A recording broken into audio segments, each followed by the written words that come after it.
কদিন থেকে ভারতে একটি আন্দোলন হয়ে গেল। আজকে সেই আন্দোলনটি যবনিকাপাত হলো। পত্রিকার হেডলাইন দেখলাম, সরকারের উপরে সমর্থন ব্যক্ত করে তেলাপোকা আন্দোলনের সমাপ্তি। এখন বাংলাদেশে জুলাই আন্দোলনে অর্থাৎ 2024 সালে জুলাই সন্ত্রাসী আন্দোলনে রাষ্ট্রবিরোধী, অসাম্প্রদায়িক চেতনা বিরোধী এবং মুক্তিযুদ্ধ বিরোধী যে আন্দোলনটি শুরু হয়েছিল, সেই আন্দোলনের যারা কুশীলব ছিল, সেই আন্দোলনে যারা অংশগ্রহণ করেছিল, তাদের অনেকেই মনে করেছিল বাংলাদেশের মতো, নেপালের মতো এবং শ্রীলঙ্কার মতো ভারতের সরকার পতন হবে এবং এই মৌলবাদী শক্তিরা যেভাবে সরকার গঠন করেছিল বা দেশ দখল করেছিল, রাষ্ট্রের সিংহাসনে বসেছিল, ভারতেও তেলাপোকা আন্দোলনের, ককরোচ আন্দোলনের, ককরোচ জনতা পার্টি সেই রকমভাবে জোর করে অগণতান্ত্রিক পদ্ধতিতে, অনিয়মতান্ত্রিক পদ্ধতিতে রাষ্ট্র ক্ষমতা দখল করবে। এখন এই যে বিশ্বাস, এই বিশ্বাসটি নিয়ে আমাদের বাংলাদেশে একটি প্রবাদ প্রচলিত রয়েছে। সেটি হলো, আন্দায় আন্দাজ করে লাতে চড়ে হাতি মরে। অর্থাৎ যে লোকটি অন্ধ, তিনি আন্দাজ করেন যে তিনি লাথি দিয়ে হাতি মেরে ফেলতে পারবেন। এর কারণটা কি? এর কারণটা হচ্ছে, যিনি অন্ধ তিনি নিজে চোখে দেখেন না, তিনি নিজের সাইজ কত বড় সেটাও বোঝেন না, আর হাতির সাইজ কত বড় সেটাও তিনি বুঝতে পারেন না। যার কারণে লাথি দিয়ে হাতি মারা তার কাছে খুব সহজ, সাধারণ একটি স্বাভাবিক ঘটনা। তো ঠিক এমন অবস্থায় লাথি দিয়ে হাতি মারার চেষ্টায় যখন বাংলাদেশের জুলাই সন্ত্রাসীরা ব্যস্ত ছিলেন, ভারতের দিকে তাকিয়েছিলেন, তখন দেখলাম ভারতের ককরোচ পার্টি তাদের আন্দোলনটিকে সমাপ্ত দিয়ে সংবাদ সম্মেলন করে ঘরে ফিরে গিয়েছে। এখন বিষয়টা হলো, নেপালে জিতে গেল এবং বাংলাদেশেও এই জুলাই সন্ত্রাসীরা সরকার পতন করতে সমর্থ হলো, কিন্তু ভারতে হলো না কেন? খেয়াল করে দেখেন, আন্দোলন, সংগ্রাম, গণতান্ত্রিক দেশে এটা একটা স্বাভাবিক ঘটনা। হাজার হাজার বছর থেকে আপনি যদি গণতান্ত্রিক সংস্কৃতির দিকে তাকান, অন্তত যদি গত কয়েকশো বছর বা অর্ধ শতাব্দী বলবো না, 500 বছর বলবো, গত 500 বছর থেকে যদি দেখেন, পৃথিবীর নানান গণতান্ত্রিক ধারায় নানান আন্দোলন হয়েছে, সংগ্রাম হয়েছে। গণতান্ত্রিক সংগ্রামে, গণতান্ত্রিক শাসন ব্যবস্থায়, গণতান্ত্রিক রাষ্ট্রে, গণতান্ত্রিক মানসিকতায় আন্দোলন হয় সরকারের বিরুদ্ধে, কোনো একটি বিশেষ নীতির বিরুদ্ধে, রাষ্ট্রের বিরুদ্ধে নয়। বাংলাদেশে জুলাইতে যে আন্দোলনটি হয়েছে, সেটি আমেরিকার টাকা খেয়ে, আমেরিকার স্বার্থ রক্ষার জন্য ডক্টর ইউনূসের মতো একজন বাটপারকে পিছনে রেখে এই আন্দোলনটি ৭১-এর পরাজিত শক্তি, মৌলবাদী জামাত শিবির, আলবদর আল শামস এবং সাম্প্রদায়িক শক্তি তথাপি এই আন্দোলনে নেতৃত্ব দিয়েছে, পিছনে থেকে কাজ করেছে। আর 50 মিলিয়ন ডলার এখানে ইনজেক্টেড হয়েছে বাই দ্য আমেরিকান গভর্নমেন্ট, যেটা ডোনাল্ড ট্রাম্প সরাসরি স্বীকার করেছে। সেটা হাইপোথেটিক্যাল কোনো কথা না। এবং আমেরিকা থেকে একজাক দালালকে এনে এই বাংলাদেশকে ব্যবচ্ছেদ করা হয়েছে। সুতরাং সেই জন্য বাংলাদেশে একটি সরকার, বাংলাদেশমুখী সরকার, একাত্তরমুখী সরকার, অসাম্প্রদায়িক চেতনার সরকার, আওয়ামী লীগের সরকার তাদের কাছে পরাজিত হয়েছে, বিদেশি শক্তির কাছে পরাজিত হয়েছে। এই বিদেশি শক্তির কাছে শুধু শেখ হাসিনার সরকার নয়, আপনি যদি পিছনের দিকে খেয়াল করে দেখেন, এই বিদেশি শক্তির কাছে নবাব সিরাজউদ্দৌলা, যিনি দেশপ্রেমিক মানুষ ছিলেন, তার কাছেও পরাজিত হতে হয়েছে। তাকেও পরাজিত হতে হয়েছে মির্জাফরদের এই ষড়যন্ত্রের কারণে ইংরেজ সেনাবাহিনীর কাছে। কিন্তু ভারতে কি হয়েছে? ভারতে যে ককরোচ পার্টি বা তেলাপোকা পার্টি, এই তেলাপোকা পার্টি কিন্তু মাঠে নেমেছিল একটি বিশেষ উদ্দেশ্য নিয়ে। তাদের উদ্দেশ্য রাষ্ট্রবিরোধী ছিল না, সরকারের একটি সিদ্ধান্ত, একটি নীতি বা একটি কর্মকাণ্ডের বিরুদ্ধে ছিল। তাদের পিছনে আমেরিকার মতো রাষ্ট্র টাকা ইনজেক্ট করার সুযোগ পায় নাই, তারা সরকার গঠন করার চিন্তা করে নাই, তারা রাষ্ট্রকে বাগবাটোয়ারা খাওয়ার চিন্তা করে নাই, রাষ্ট্রবিরোধী শক্তির হাতে ক্ষমতা দেওয়ারও চেষ্টা করে নাই। তারা যেটা চেয়েছে, তাদের সেই আন্দোলনকে, তাদের সেই সংগ্রামকে আমি শ্রদ্ধা করি এবং আমি বিশ্বাস করি গণতান্ত্রিক রাষ্ট্রে এই রকম আন্দোলন হওয়াটাই স্বাভাবিক।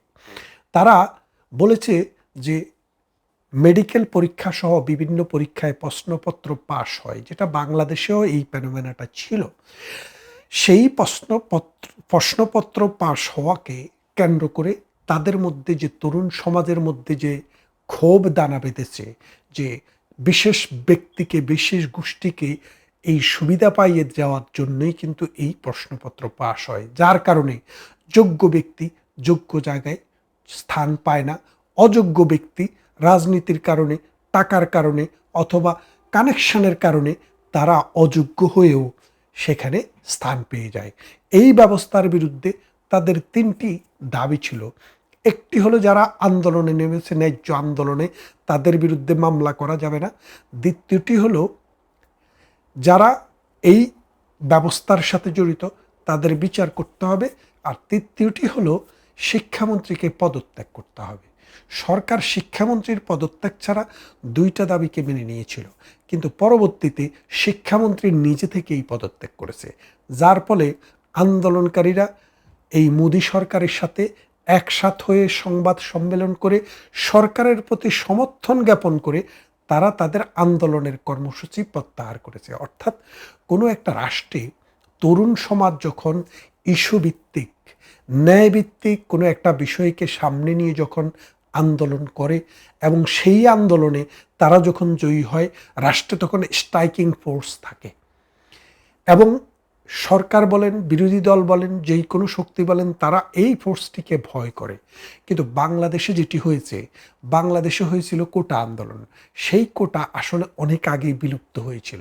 সেই কোটা আন্দোলন সরকার সুপ্রিম কোর্টের মাধ্যমে সেটাকে কিন্তু কোটার যে যে কোটার বিষয়ে হাইকোর্ট রায় দিছিল, সে রায়টি বাতিল করা হয়েছিল।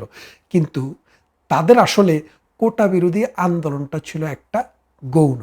তাদের মূল আন্দোলনটি ছিল অসাম্প্রদায়িক চেতনার একটি সরকারকে উৎখাত করে সাম্প্রদায়িক শক্তিকে বাংলাদেশের রাষ্ট্র ক্ষমতার সেন্টারে নিয়ে আসা, মৌলবাদী শক্তি, ধর্মান্ধ শক্তিকে বাংলাদেশের ক্ষমতার মসনদে নিয়ে আসা এবং আমেরিকাকে যত রকমের সুযোগ সুবিধা দরকার সব কিছু দিয়ে বাবা ডেকে হলেও এই ক্ষমতার পালাটি বদল করা এবং তারা নিজেরা ক্ষমতায় বসে রাষ্ট্রকে লুটে পুটে খাওয়া।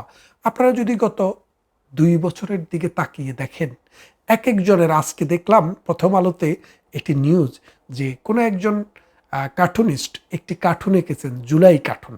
এই জুলাই কার্টুনে দেখা যাচ্ছে ব্যক্তির প্যাট এরকম বড় হয়ে গেছে, প্যাটের মধ্যে লেখা জুলাই। অর্থাৎ জুলাই এমন একটা অবস্থা করেছে যে ফকিন্নিকে ধনী করে ফেলছে।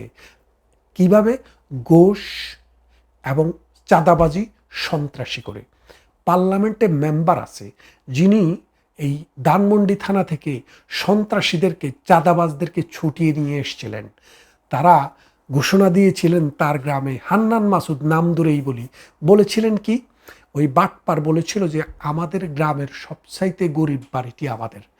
আর যখন নির্বাচনের সময় আসলো, বলল যে আমরা তো খুব ধনী মানুষ, 3 তলা বাড়ি, অমুক তমক, আমাদের মতো এত ধনী লোক কি আর দেশে হয়? তার মানে এই কয়েক মাসের মধ্যে গ্রামের সবচাইতে দরিদ্র মানুষটি গ্রামের সবচাইতে ধনী মানুষে রূপান্তরিত হয়েছে। এটার ফলাফলটা কেন হয়েছে? কারণ এটা জুলাই হয়েছে বলেই হয়েছে।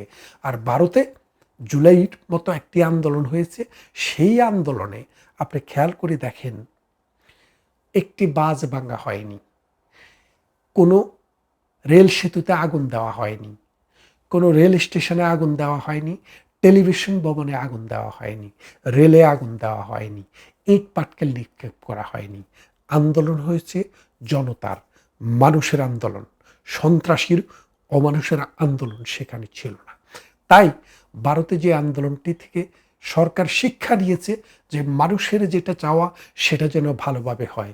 আর বাংলাদেশে নজির স্থাপিত হয়েছে, এই সন্ত্রাসীরা, এই সাম্প্রদায়িক শক্তি, তরুণ হোক আর বৃদ্ধ হোক, তারা রাষ্ট্রকে বিক্রি করে দিয়ে হলেও নিজের স্বার্থকে সমৃদ্ধ করবে। তাইলে দেখেন ভারত এবং বাংলাদেশের যে পার্থক্যটা, আমরা দুইটা বর্ডার শেয়ার করি, আমাদের নিকট প্রতিবেশী, আমাদের চিন্তায় চেতনায় গায়ের কালারে আমাদের সংস্কৃতিতে ভাষায় সাহিত্যে অনেক মিল থাকা সত্ত্বেও ভারতে গণতান্ত্রিক চেতনায় উদ্বুদ্ধ হয়ে মানুষ যে আন্দোলনটি করেছে সেই আন্দোলনে আমেরিকা টাকা ডালতে পারেনি, পশ্চিমা কোনো শক্তি সেখানে টাকা ডালতে পারেনি, কারণ তারা টাকার জন্য মাঠে নামেনি, তারা তাদের গণতান্ত্রিক অধিকারের জন্য নেমেছে।